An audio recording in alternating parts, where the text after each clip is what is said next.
Bismillahirrahmanirrahim. Alhamdulillahi rabbil alamin. Wa bihi nasta'in ala umurid dunya waddin. Wassalatu wassalam ala al-mab'uthi rahmatan lil alamin. Nabiyyina wa habibina wa qudwatina Muhammad ibn Abdullah wa ala alihi wa sahbihi wa man sar ala nahjihi wa ihtada bihadihi wa istanna bi sunnati ila yaumiddin, amma ba'du. Muslimin dan muslimat, para jemaah sekalian, alhamdulillah pada pagi ini kita dapat meneruskan pengajian kita dalam tafsir surah Al-Jathiyah. Surah Al-Jathiyah, surah yang ke-45, juzuk yang ke-25. Surah 45, juzuk yang ke-25. Pada pagi ini, pagi Jumaat 10 Zulqa'dah 1443 bersama dengan 10 hari bulan Jun. 10 hari bulan Jun 2022. Alhamdulillah, perbincangan kita bermula daripada ayat 31 sehingga ayat 35. 31 sehingga 35 dalam surah Al-Jathiyah. Surah yang menunjukkan kepada keadaan ahwal yaumal qiyamah, huru-haranya manusia ini pada hari kiamat. Huru-hara pada hari kiamat. Huru-hara pada hari kiamat. Baik para jemaah sekalian, kita akan sambung ayat 31 sehingga 35.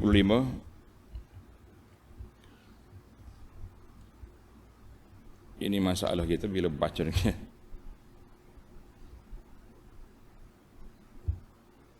Baca dengan PDF ni, kitab dia asal tak sampai. Belum dicetak lagi.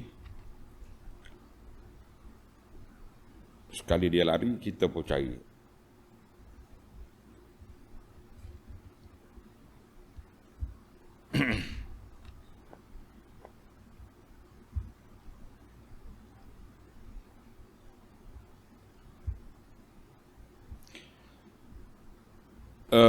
Perbincangan kita iaitu dalam ayat ini Allah Ta'ala cerita yang kedua. Yang kedua selepas edisi yang pertama semalam, iaitulah tentang orang-orang yang beriman kepada Allah Azza wa Jalla, kumpulan yang beriman. Kemudian dia sambung pada ayat ini, iaitulah kumpulan yang kafir pula, sambung kepada puak kafir.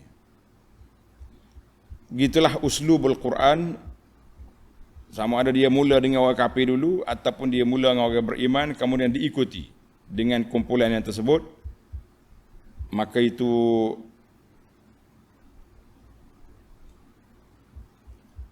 dipanggil uslub Al-Quran. Dia bawa dua-dua supaya kita mudah memikir, mu nak hak mana? Kamu nak yang mana satu? Nak yang beriman ambil di sini, nak yang kufur di sana. Wal'iyazubillah. Jadi para jemaah sekalian, kita mula dengan bacaan ayat 31 hingga ayat 35 dalam surah Al-Jathiyah.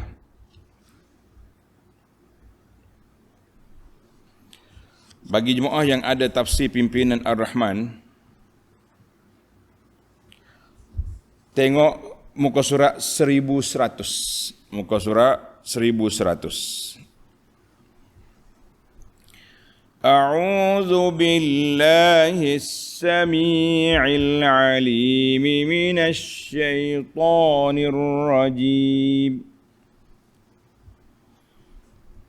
وأما الذين كفروا أفلم تكن آياتي تتلى عليكم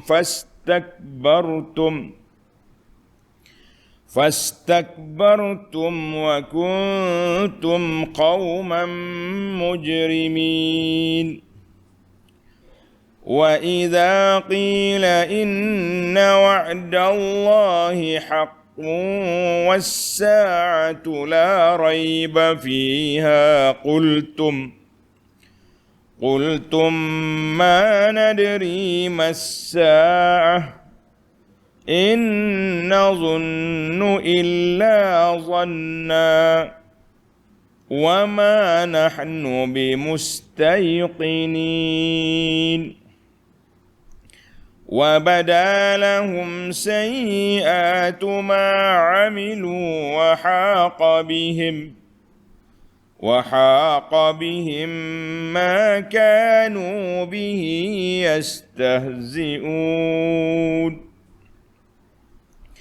وقيل اليوم ننساكم كما نسيتم لقاء يومكم هذا ومأواكم النار وما لكم من ناصرين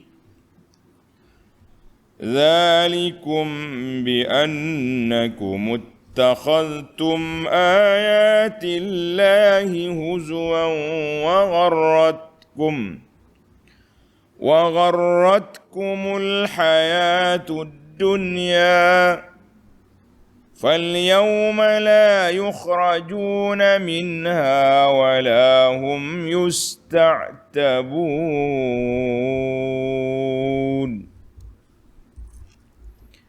Itu ayat yang kita baca. Perbincangan kita pada kali ini iaitulah dalam keadaan orang kafir pada hari kiamat.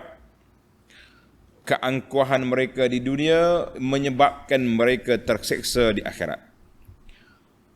Maka kita orang yang beriman, yang kita rasa kita sudah yakin dengan kebangkitan semula, mengambil iktibar pengajaran daripada ayat-ayat ini, bahawa kumpulan kafir, kumpulan yang akan diazab oleh Allah Azza wa Jalla. Maka dengan itu, jangan sekali-kali kita mencari perkara-perkara yang dimurkai oleh Allah Azza wa Jalla di atas dunia ini. Kalau tidak, itulah masir ataupun akhir kesudahan di akhirat nanti. Balik kita kepada ayat 31. Ayat 31, Allah SWT cerita kepada kita tentang apa? Wa ammal ladzina kafaru. Dan adapun orang-orang kafir. Nah, ingatlah ayat semalam, ayat 30, wa fa'ammal ladzina amanu. Fa'ammal ladzina amanu, ayat 31, wa ammal ladzina kafaru. Dia berlawan dua tu. Dan adapun orang-orang yang kafir, maka mereka akan ditempelak dengan dikatakan kepada mereka. Malaikat kata apa? Afalam takun ayati tutla alaikum. Bukankah ayat-ayat aku ataupun Allah SWT yang murka kepada mereka dengan berfirman, bukankah ayat-ayat aku telah disampaikan dan dibacakan kepada kamu? Fastakbartum, lalu kamu berlaku sombong, takabur, mengingkarinya.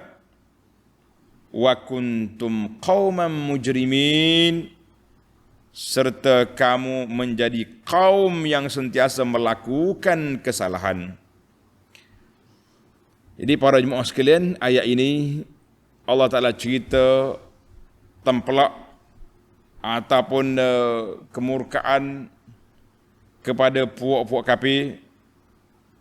Kenapa? Allah Ta'ala ungkit, aku sudah hantar Rasul kepada kamu Aku hantar Rasul yang telah menyampaikan maklumat. Aku telah hantar Rasul yang menyampaikan berita gembira bagi orang beriman, azab bagi orang kafir, dengan bukti-bukti, dengan hujah-hujah, dengan dalil yang sangat nyata. Tapi apa boleh buat? Dia tahu dah. Sebahagian daripada orang yang kafir ni, bukan Islam ni, dia pun sudah tahu. Dia tahu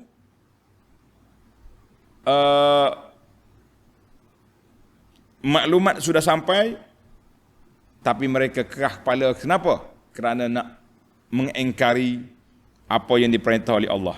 Itu dia panggil istikbar. Istikbar makna sombong, angkuh, takabur, tak mau beriman, hina Nabi, kamu berpaling, tak mau dengar ajaran, tak mau dengar Quran. Maka Allah Ta'ala kata kamu bersifat bil ijram, dengan orang mujrim, orang yang jahat. Walaupun dia baik, mungkin dia ni baik daripada manusia. Oh, dia punya charity kuat, dia punya bantuan dia kuat, tapi dia tidak baik dengan Allah sebagai pencipta, dengan Allah yang maha agung yang telah menciptakannya. Maka kita mengatakan mereka akan mendapat balasan yang begitu dahsyat. Balasan yang begitu dahsyat.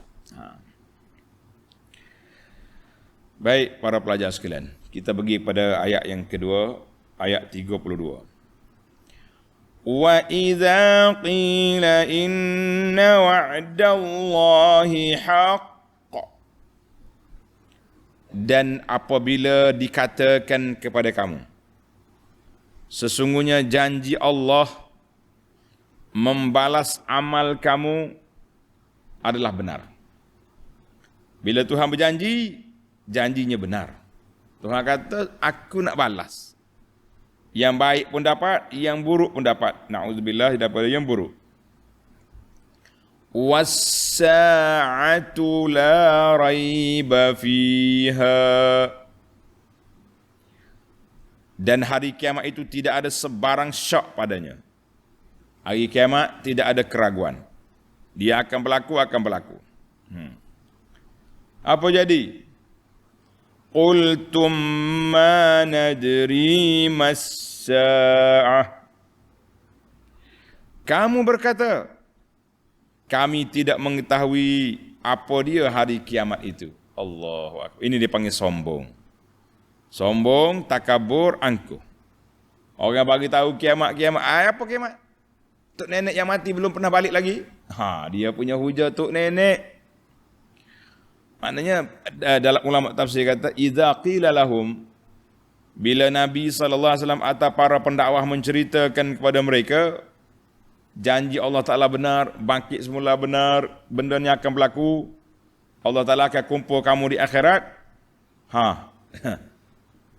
Dia kata takziban wa inkaran, mereka mendusta dan mereka mengingkari. Dia kata la na'rifu ma al-qiyamah, ma nadri mas-sa'ah, mana la na'rifu ma al-qiyamah. Aku tak tahu kiamat tu apa. Kiamat ni apa? Ada setengah anak-anak orang Islam yang sombong, yang angkuh, begini juga cakapan dia. Bila kita bicara tentang dosa, pahala, syurga, neraka, alah leceh lah, boring lah, tak ada tajuk lain ke awak? Dia boleh kata ke kita yang cuba nak beri peringatan ni, dia kata, ustaz, tak ada tajuk lain ke nak cakap? Cakap gak buat projek-projek, barulah kita rasa celek mata sikit. Ni dah bercakap benda yang tak nampak, benda yang orang yang pergi tak pernah balik cerita. Dia punya, itu dia panggil lambang keangkuhan, ciri-ciri kesombongan. Maknanya sombong, angkuh, takabur, itulah sifat dia. Lagi berapa dia kata? Ma qultum ma nadri, aku tak tahu. Inna zunnu illa zanna, kami hanya menganggap apa yang awak cakap itu kemungkinannya sebagai sangkaan juga. Anggapan awak ni tak ada pun. Bukan zon dengan makna bawah pada yakin. Zon maknanya satu benda yang memang tak boleh pakai lah. Macam kita maksud dia. Tengok dalam ulama tafsir kata, inna zunnu illa zanna ay natawahham. Tawahuman. Maknanya kita agak dah benda ni, benda tak ada apa. Cakap kosong kata orang. Istilah orang sekarang ni tak boleh cakap kosong. Dia panggil cakap ke laut. Maknanya buai ke laut tak ada apa. Maknanya inna zunnu ma na'taqidu. Apa yang kami rasa, kami yakin, semua itu sangkaan awak je. Jadi ada juga ulama mengatakan azan dengan makna al-ilmu. Maknanya kita sangka apa yang awak cakap ni satu benda yang meragukan. Yang betulnya ulama panjang, ahli-ahli ilmu duk bicara tentang apa makna zan di sini. Adakah zan, makna kita dah bagi tahu kan tingkatan keyakinan ni, yakin, ghalabatu zan, sangkaan yang kuat, kata baru zan, kemudian baru mari syak. Hak ni bukan makna tu. Dikata nazunu kami, sangkaan kami, agakkan kami, gitu maksud. Illa zanna, maknanya pada pandangan kami ni semua ni agakkan belakalah, andaian saja. Benda tak ada pun. Sedap dia mari. Ai wa qultum ma na'lam. Kami tak tahu adanya kiamat ini kecuali dengan sangkaan saja. Mungkin ataupun agakkan saja. Saya agaklah. Ini kalau orang kata saya agaklah tu bukan hujah. Tak boleh pakai pun. Kemudian dia kuatkan lagi pandangan dia dengan menafikan wa ma nahnu bimustayqinin. Sangkaan juga dan kami tidak sekali-kali meyakininya. Ini kata putus. Mana sebenarnya tu agakkan, kemungkinan kami langsung tak percaya. Habis. Senanglah. Orang panggil putus lalu mudah. Ai wa ma nahnu bimutahaqqiqin annal qiyamah kainah. Kami memang tak percayalah kiamat tu ada. Baik, Allah SWT bagi tahu kepada kita itu perangai puak kafir atas dunia, kenapa mereka diazab. Ayat 33, wa badalahum sayyi'atu ma 'amilu. Pada ketika itu, ketika kiamat. Tapi nak undur tak boleh dah ni. Dia panggil tak ada lagi giagostan, tak ada. Tak ada lagi pusingan ke belakang, sudah tidak ada. Pada ketika itu, ternyatalah kepada mereka balasan kejahatan-kejahatan yang mereka lakukan dulu. Wa badalahum sayyi'atu ma 'amilu ay zahara lil musyrikin fil akhirah. Zahir terserlahlah kepada puak kafir di akhirat esok kejahatan-kejahatan yang mereka lakukan di dunia daripada sifat kufur dan juga maksiat. Maksiat hak kufur buat atas dunia itu hari ini sudah terdedah. Keburukan-keburukan yang kamu buat, maka kamu terimalah apa yang kamu lakukan itu. Wa haqa bihim ma kanu bihi yastahzi'un. Serta mereka diliputi oleh azab yang mereka ejek-ejek itu. Ai nazala wa ahata bihim, turun dan meliputi azab itu mengikut apa yang mereka buat di dunia dulu. Istihza, perli, senda main, tulis. Orang Kelantan kata nganyi. Nganyi itu sedap. Nganyi atas dunia dulu. Sekarang ni malaikat ejek balik mereka. Masuklah. Zuk, mana rasa lah. Rasa ni bukan benda azab. Patut benda baik kita suruh rasa. Tapi itu ayat sarkastik, ayat perli, ayat nak orang panggil mencela minda supaya lagi sakit jiwa puak-puak kafir ni. Baik, ayat 34. Wa qila al-yawma nansakum kama nasitum liqa'a yawmikum hadha.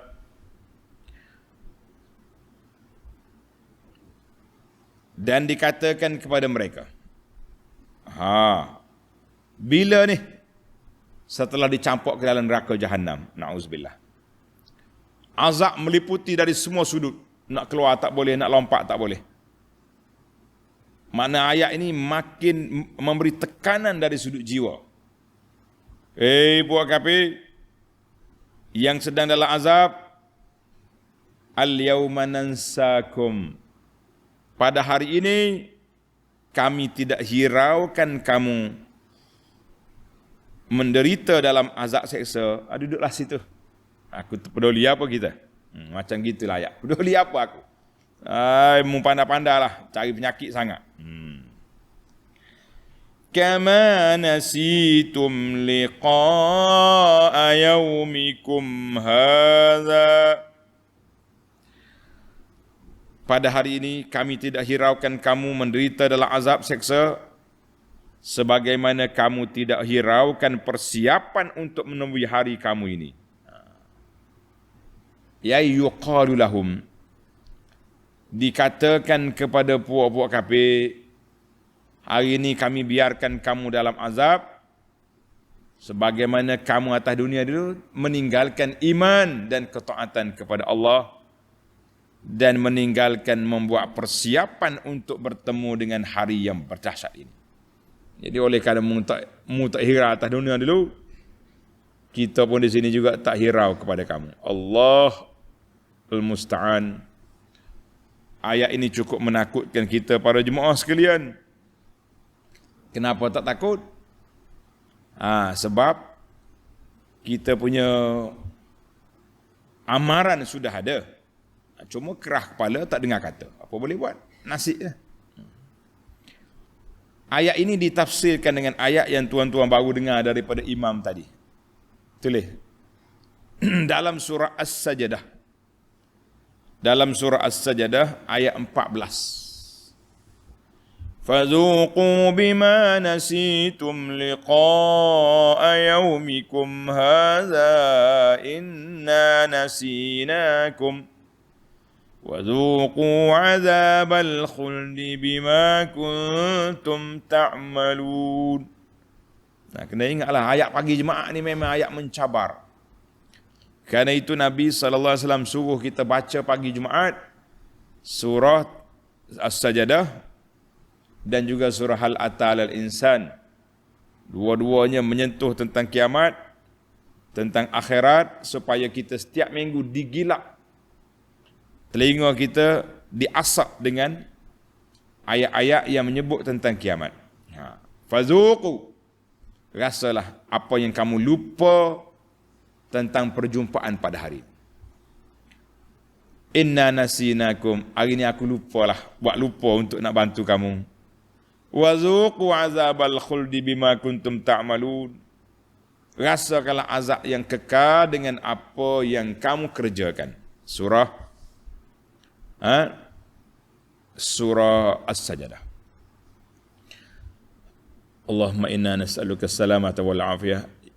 Kita minta dengan Allah Ta'ala keselamatan di dunia dan juga di akhirat, daripada ditinggal oleh Allah Azza wa Jalla, tidak diberi pertolongan dengan sebab maksiat yang terjadi atas dunia ini.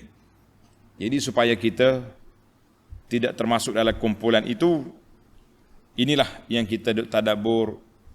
Pagi-pagi kita duk baca ayat, duk baca tafsir, kita tadabbur Quran. Untuk apa? Untuk mencari punca-punca keselamatan dalam perjalanan kita yang sangat jauh. Wa ma lakum min nasirin, dan kamu tidak akan beroleh sesiapa pun yang dapat memberikan pertolongan melepaskan kamu daripadanya. Tak ada siapa boleh bagi pertolongan. Tak usah duduk, orang panggil duduk berangan-angan kamu.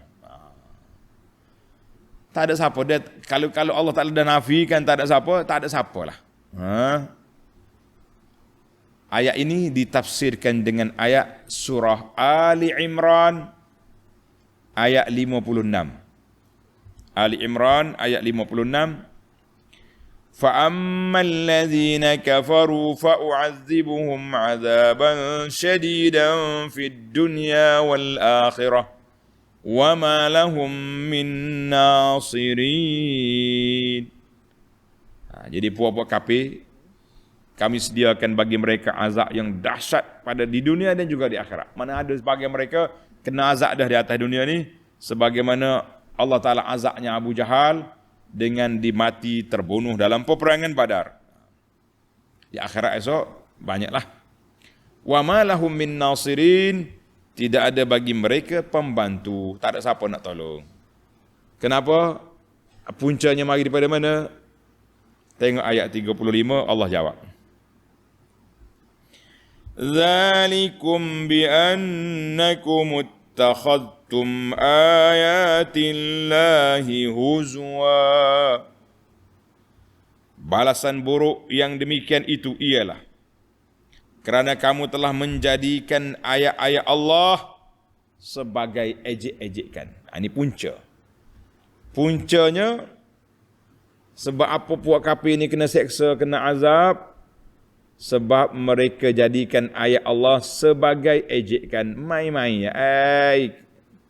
Quran sangatlah tu. Bukan Quran tu bahasa sihir.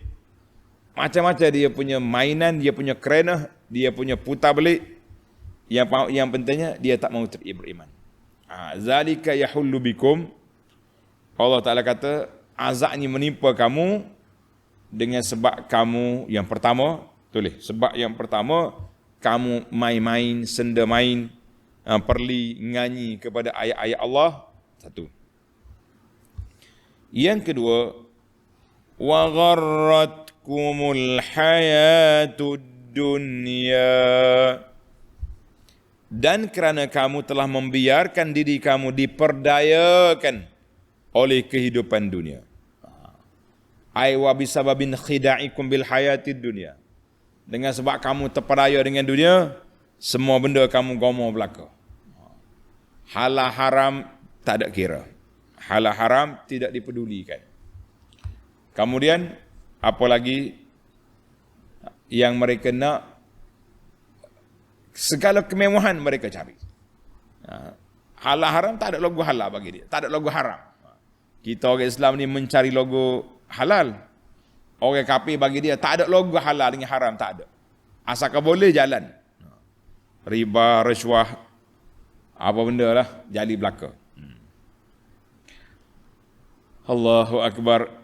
Ai fa'amiltum laha wa asartumuha, kamu bekerja semata-mata kerana kehidupan dunia, kemewahannya, dan kamu lupa, kamu tak mau beramal dan engkar akan hari akhirat yang dijanjikan oleh Allah Azza wa Jalla. Habis apa jadi? Disumbat ke dalam neraka.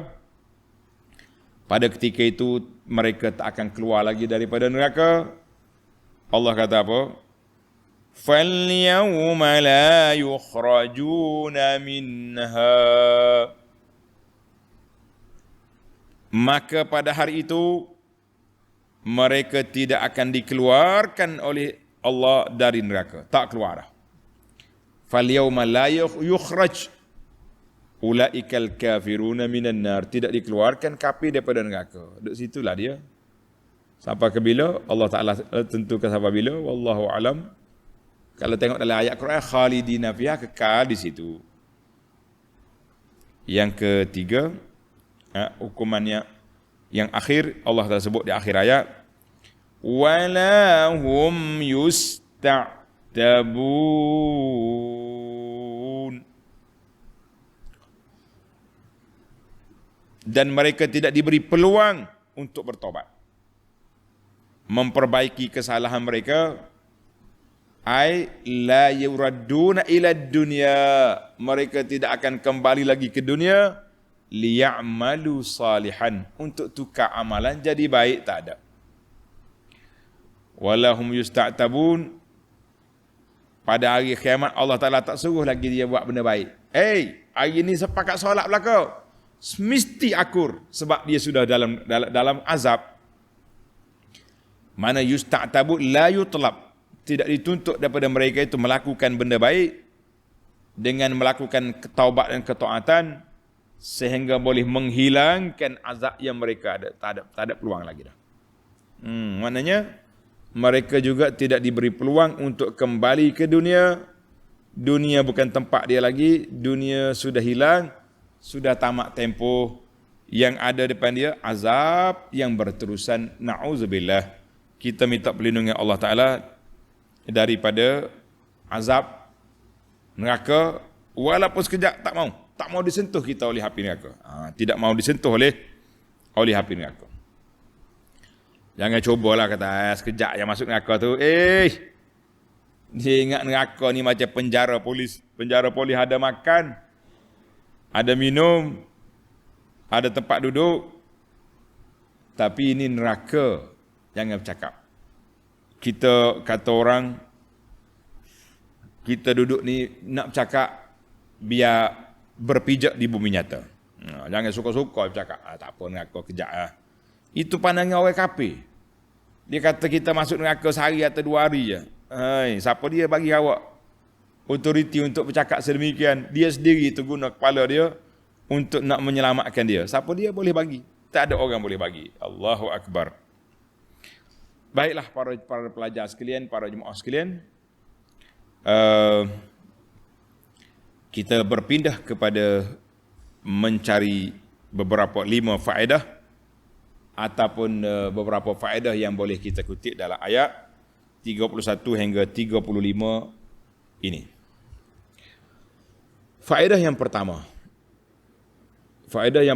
Tengok ayat 30, fa ammal ladzina amanu wa amilus solihat.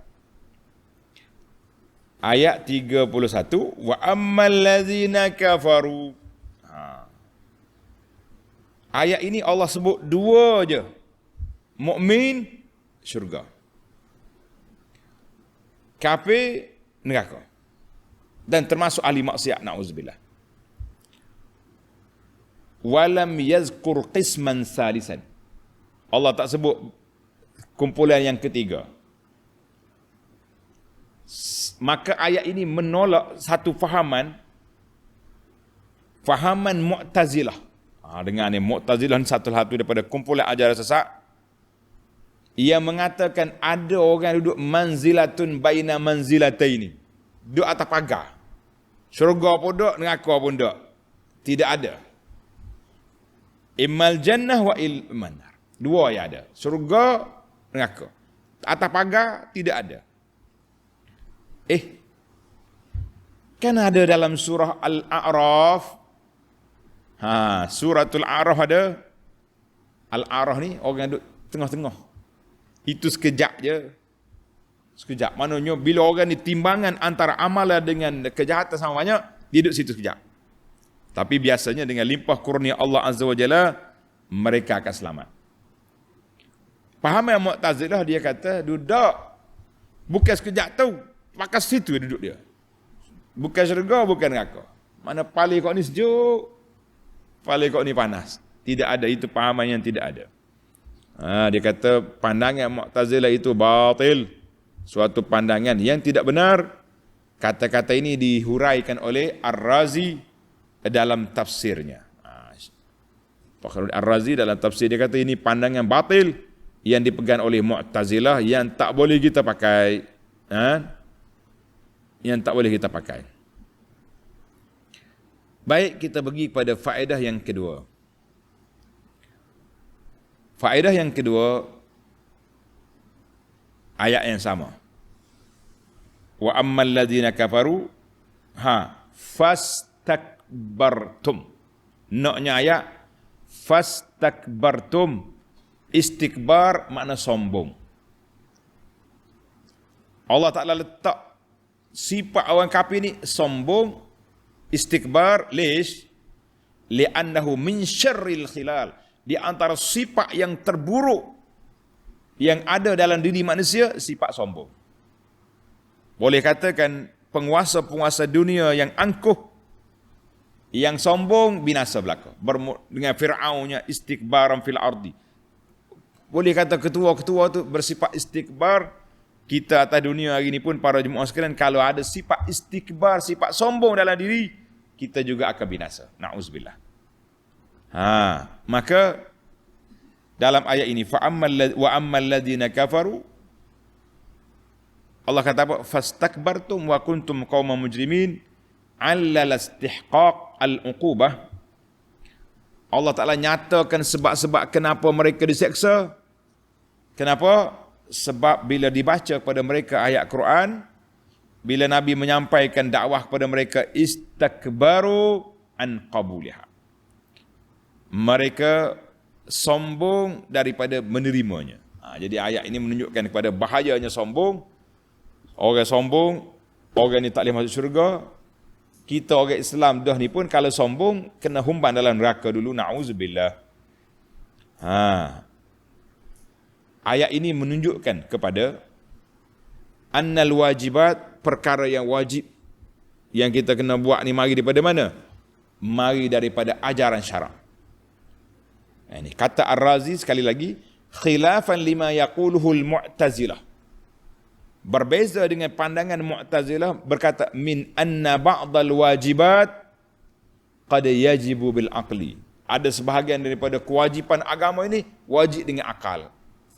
Kata di Syekh Ar-Razi kata tidak, la tajibu illa bisyar'i. Benda yang wajib dia wajib dengan syarak. Adapun benda yang harus dalam kehidupan kita sehari-hari ini boleh kita gunakan akal kita. Kita nak makan apa, bagaimana cara kita nak masak, apa bahan yang kita nak buat, carilah. Tidak jadi. Tapi dalam bab agama dia tak boleh mari kecuali lorong Nabi sallallahu alaihi wasallam. Jangan pandai-pandai sendiri. Kita berpindah kepada faedah yang ketiga. Masih lagi dalam ayat yang sama, wa ammal ladzina kafaru. Orang-orang kafir, timbul soalan, kaifa yahsunu? Bagaimana elok kita sifatkan orang kafir wa kuntum qauman mujrimin, sebagai mujrim. Sebagai mujrim, puak kafir itu jahat. Ni soalan. Ma'annal kufra a'zamu halan minal jurri, minal jahl. Sedangkan sifat kafir itu, syirik itu, Allah kata inna syirka la zulmun azim. Sifat yang kezaliman yang paling besar syirik. Kenapa disifatkan puak kafir ini mujrimin, sebagai orang jahat? Kenapa? Jawab dia, inna ma'nahu, makna dia mereka tu dahlah kafir. Makanu udulan, mereka tak betul dalam pegangan, bahkan mereka juga telah melakukan kejahatan. Ramai juga mafia-mafia, geng-geng hak jahat daripada pokok kafir ni ramai. Dahlah dia kafir dari sudut akidah, dia jahat pula dari sudut ajaran. Wa kuntum qauman mujrimin. Jadi dua-dua tu ada belaka. Ijram, jinayah dari sudut agama, dan jinayah juga dari sudut kira bicara. Na'udzubillah. Itu jawapan. Jawapan daripada para ulama kita. Baik, kita pergi kepada yang keempat. Yang keempat, jawapan ulasan puak kafir kepada agama, dia kata apa? Inna zunnu illa zanna. Inna zunnu illa zanna. Tengok terjemahan. Kami hanya menganggap kemungkinan sebagai sangkaan jua. Jadi ayat ini menunjukkan dalil puak-puak kafir telah mengisytiharkan bahawa bi annahum zannul ba'sa waqi'an. Aku rasa je, agakkan kamu je tu mengatakan kiamat tu. Tak ada kiamat. Ma hiya illa hayatuna dunya. Hidup kita ni hidup atas dunia je. Seperti ayat yang lepas dalam surah Al-Jasiyah, kan? Dalam ayat 24, mereka kata apa? Ma hiya illa hayatuna dunya. Kita hidup atas dunia. Tak ada hidup kali yang kedua. Itu mereka menyatakan pendirian mereka mengingkari kebangkitan semula. Jadi ayat ini menunjukkan bahawa ayat yang kita ni, ayat wa idza qila in, mereka kata omananu bimustayqinin, kami tak yakin. Jadi ayat ini kembar dengan ayat hak lepas, in hiya illa hayatuna dunya. Kita ni hidup atas dunia je, dia kata. Jadi kata di ulama, dia kata kafir itu ada dua kumpulan. Kafir ada kedua kumpulan. Kumpulan etis, dahriyun, mulhidun, dia tak percaya langsung. Tak ada. Ini yang memberi jawapan waqalu ma hiya illa hayatuna dunya. Wa minhum man kana syakkan mutahayyiran. Ada juga puak kafir, dia banyak sangat dengar Nabi baca Quran, dia duk ihtikak, duk bercampur dengan Nabi sallallahu alaihi wasallam. Jadi ada dalam perasaan hati dia tu syak. Ada sungguh Muhammad ni. Muhammad ni bukan tak pernah menipu. Muhammad ni orang tak pernah menipu. Hak dia cakap ni boleh jadi betul. Jadi maknanya ada dua mazhab juga puak kafir ni. Mazhab total tak terima, langsung tak percaya. Ada mazhab yang syak. Macam ada, tapi nak pergi jumpa Muhammad masuk Islam, malu ke Abu Jahal? Maknanya ada kumpulan macam tu. Huraian yang kedua kepada soalan ayat tadi, dua ayat tadi. Ka'annahum kanu taratan, ada kalanya ketika berdasar kepada dilalatul fitrah yang ada dalam jiwa dia, macam dia zon, ada berkali. Bila dia jumpa geng dia balik, wa iza jumpa dengan syayatinihim, puak-puak syaitan dia, Muhammad tu kaya apa dia? Orang tak buat kira. Orang tak boleh buat kira tu. Orang maknanya orang Kelantan kata, jangan dia buat kira kat dengan Muhammad. Mana dia mari benda tu. Pandangan-pandangan yang ketiga kata ayyakuna hadza hikayatan listihzaihim. Ayat ni inna zunnu illa zanna. Allah Ta'ala cerita kepada mereka perli dengan kebangkitan semula. Istihza.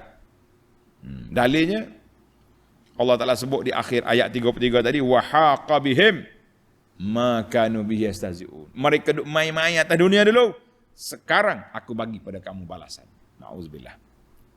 Allahu Akbar. Itu ayat tafsir kadang-kadang penting. Huraian-huraian ni sebab kita nak tengok dia punya susunan ayat. Dan campur ayat tu baru kita nampak bagaimana perbahasan yang penuh. Baik para pelajar sekalian, kita pergi kepada faedah yang kelima. Allah kata apa? Ayat 35. Zalikum bi annakum ittakhaztum ayatillahi huzwa wa gharratkumul hayatud dunya. Balasan buruk itu dengan sebab kamu terpedaya dengan dunia dan dengan sebab kamu melakukan perkara-perkara yang tidak baik. Fihi, ayat ini menunjukkan bahawa orang kafir itu istahaqqul azab. Mereka berhak menerima azab li ajlil israri ala inkar, kerana mereka mengingkari agama yang benar. Itu punca dia. Jadi biasanya bila orang terpengaruh dengan dunia, dia akan tolaklah akhirat. Apalah, menyekat kebebasan. Sedap juga dia punya ayat. Puak-puak ustaz ni menyekat kebebasan. Menyekat kebebasan. Menyekat kita punya perniagaan. Kita baru yang nak maju. Mari minta zakat. Cakap ni haram. Tidak halal. Macam-macam. Itulah sikap orang kafir. Sikap orang Islam juga. Jangan cuba-cuba meniru puak kafir ni. Ana cerita kan, bila ana bagi nasihat kepada seorang ejen, bila dia kempen kita kata ada patuh syariah ni, marah dia. Marah. Apa beza dia kata? Patutnya terima kasihlah Pak Haji kerana tolong nasihat kepada saya kaji baliklah. kerja buat saya ni, makan minum saya ni halal ke haram. Dia punya lawan bukan main marah. Kita kata, awak nak berniaga ke awak nak berkelahi? Sepatutnya orang berniaga dia tak marah dengan customer komen dia. Sekurang-kurangnya dia tawaduk, dia kata okeylah. Terima kasihlah kerana beri pandangan, kita cuba kaji. Barulah nampak profesional. Istilah dia. Jadi dalam ayat ini, oleh kerana kamu main-main dengan cinta dunia, hilanglah akhirat. Na'udzubillah. Jadi kesimpulan kitanya, mereka diazab dengan sebab apa? Sebab mereka memperlimain, nganyi main kepada agama, kepada Al-Quran, yang menyebabkan mereka berhak menerima azab, wal'iyazbillah. Tamatlah kita perbincangan 5 faedah yang dapat kita ambil, insya-Allah sebagai penamat. Dalam siri yang akan datang kita akan sambung ayat 36, 37. Ana pun duk fikir juga, kenapa panel kita ni dia tak ambil semua. Boleh je kita nak khatam hari ni kan. Tapi bila kita tengok, ayat ni tentang orang kafir. Tentang orang kafir. Jadi kita tak mau break mengejut. Kita pergi kepada siri yang kata falillahil hamd rabbis samawati wal ard. Jadi kita nak puji Allah, sifat-sifat Allah yang penuh dengan kibria, sifat kemegahan, kesombongan, itu layak bagi Allah. Kalau kafir ambil, kita orang beriman ambil, kita akan binasa. InsyaAllah kita akan sambung dalam siri yang akan datang. Subhanakallahumma wa bihamdika asyhadu an la ilaha illa anta astaghfiruka wa atubu ilaik. Wa sallallahu ala nabiyyina Muhammadin wa ala alihi wa sahbihi ajma'in. Walhamdulillahi rabbil alamin.